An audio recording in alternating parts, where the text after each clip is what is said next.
പരിശുദ്ധ സഭയിൽ അതീവ പ്രാധാന്യമുള്ള ഒരു ആഘോഷമാണ് മാതാവിന്റെ പുകഴ്ച പെരുന്നാൾ. പുകഴ്ച എന്നാൽ സ്തുതി അല്ലെങ്കിൽ മഹത്വപ്പെടുത്തൽ എന്നാണ് അർത്ഥം. ക്രിസ്തുവിന്റെ ജനനത്തിന് തൊട്ടു മുമ്പ് ദൈവപുത്രന് ജന്മം നൽകാൻ തിരഞ്ഞെടുക്കപ്പെട്ട മറിയത്തെ സഭ ഒന്നു ചേർന്ന് പുകഴ്ത്തുന്ന ദിവസമാണിത്. രക്ഷാകര ചരിത്രത്തിൽ മറിയം നൽകിയ സമ്മതത്തിന് സഭ നൽകുന്ന ആദരവാണിത്. പരിശുദ്ധ മറിയത്തിന്റെ സ്തോത്രഗീതമായ ലൂക്കായുടെ സുവിശേഷം 1-ാം അധ്യായം 46 മുതൽ 55 വരെയുള്ള വാക്യങ്ങളുടെ അന്തസത്തയാണ് ഈ പെരുന്നാളിനുള്ളത്. ഇപ്പോൾ മുതൽ സകല തലമുറകളും എന്നെ ഭാഗ്യവതി എന്ന് പ്രകീർത്തിക്കും എന്ന തിരുവചനത്തിന്റെ പൂർത്തീകരണമായി വിശ്വാസികൾ ഈ ദിവസത്തെ കാണുന്നു. കുർബാനയിലും യാമപ്രാർത്ഥനകളിലും മറിയത്തെ വിശേഷിപ്പാൻ അതിമനോഹരമായ പ്രതീകങ്ങളാണ് ഈ ദിവസം ഉപയോഗിക്കുന്നത്.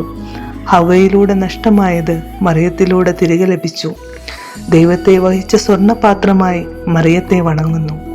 ദൈവവചനം കേട്ട് അത് ജീവിതത്തിൽ പാലിക്കുന്നവർക്ക് മാതൃകയായി മറിയത്തെ ഉയർത്തിക്കാട്ടുന്നു. രക്ഷകനായ ഈശോയെ ലോകത്തിന് നൽകിയ പരിശുദ്ധ മറിയത്തോടുള്ള നന്ദിയും സ്നേഹവും പ്രകടിപ്പിക്കുന്ന ഒരു നന്ദി പ്രകാശന തിരുനാളാണ് മാതാവിന്റെ പുകഴ്ച തിരുനാൾ. ഏവർക്കും മാതാവിന്റെ പുകഴ്ച തിരുനാളിന്റെ മംഗളങ്ങൾ നേരുന്നു.